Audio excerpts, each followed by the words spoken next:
संतोष देशमुख हत्या आणि खंडणी प्रकरणातील आरोपी वाल्मिक कराडबाबत दिवसभरात 3 महत्त्वाच्या घटना समोर आल्यात।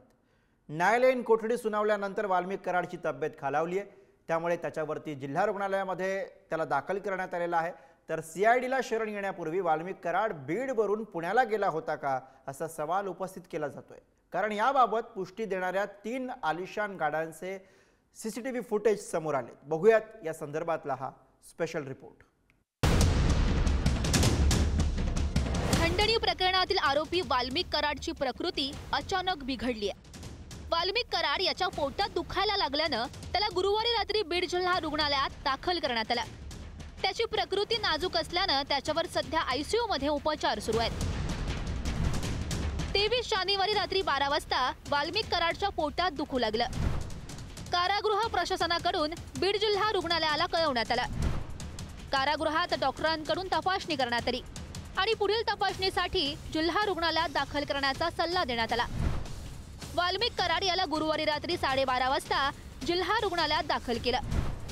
वाल्मिक कराड याची सोनोग्राफी, ब्लड आणि युरिन टेस्ट करण्यात आली। वैद्यकीय चाचणीचा अहवाल आल्यानंतर पुढील निर्णय घेतला जाणार असं समजतंय।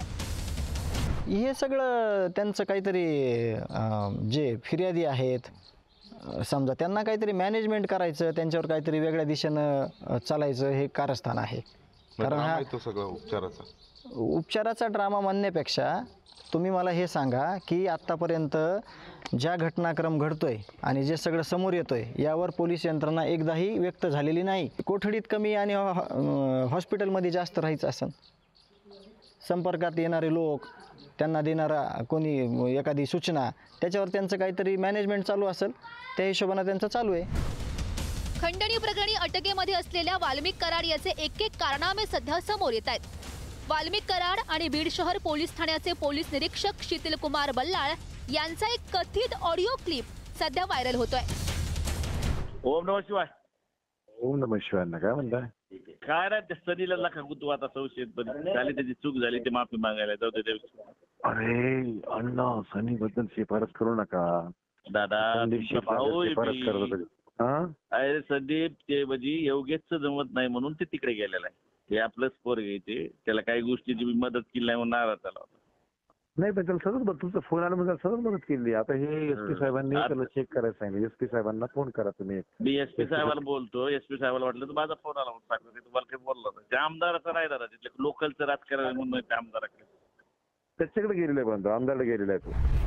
वाल्मिक कराड आणि शीतल कुमार बल्लाळ यांच्यातील कथित संवादावरून पोलीस दलात एकच खळबळ माजली आहे आणि त्याचमुळे या ऑडिओ क्लिपची सत्यता तपासण्याचे आदेश पोलीस अधीक्षक नवनीत कौवत यांनी दिलेत। दरम्यान या ऑडिओ क्लिप मधील आवाज आपला नाही असा दावा पोलीस निरीक्षक शीतल कुमार बल्लाळ यांनी केला। सनी आठवले आत्ताच एका मोठ्या खुनी हल्ल्यामध्ये फरार आहे। फरार असताना अशा ऑडिओ क्लिप तो टाकत आहे। याचं कारण असं आहे की फेक करन्सी गुन्ह्यामध्ये बनावट चलनी नोटा सापडल्या त्या बीडमध्ये, यामध्ये सनी आठवले आणि अक्षय आठवले याचा सहभाग निश्चित होत आहे। त्यांच्या विरुद्ध पुरावा मिळत आहे, त्यामध्ये अटक करू नये, पोलिसांवर दबाव तयार व्हावा यासाठी अशा प्रकारची गोष्ट तो करू शकत असेल। परंतु यामध्ये ही गोष्ट खोटी आहे, ही क्लिप खोटी आहे, अशा प्रकारचा माझा आवाज नाही। आणि याच्यामध्ये माहिती तंत्रज्ञान कायद्याखाली आम्ही गुन्हा दाखल करत आहोत। सीआयडीला शरण येण्यापूर्वी वाल्मिक कराड बीडवरून पुण्याला गेला होता का असा सवाल उपस्थित केला जातोय। याबाबत पुष्टी देणाऱ्या 3 आलिशान गाड्यांचे सीसीटीव्ही फुटेज सुद्धा समोर आलेत। 30 डिसेंबरच्या रात्री सोलापूर धुळे राष्ट्रीय महामार्गावरून 3 आलिशान गाड्यांमधून वाल्मिक कराड याला पुण्याला नेल्याची चर्चा आहे। बीडहून 3 आलिशान गाड्यांमधून कराड पुण्याला गेल्याची शंका। बीडच्या मांजरसुंबा येथे एका हॉटेलवर त्यानं जेवण केलं। धाराशिव जिल्ह्यातील पारगाव टोल नाका येथे रात्री 1:36 या गाड्या पास झाल्या। ज्या स्कॉर्पिओमधून वाल्मिक कराड सीआयडी कार्यालयात आला ती याच ताफ्यातील असल्याचं समोर आलं। आपल्या जिल्ह्यामध्ये टोल नाके आहेत, हॉटेल आहेत, सार्वजनिक ठिकाणं आहेत, तिथले सीसीटीव्हीचे फुटेज तुमच्याकडे आलेत का?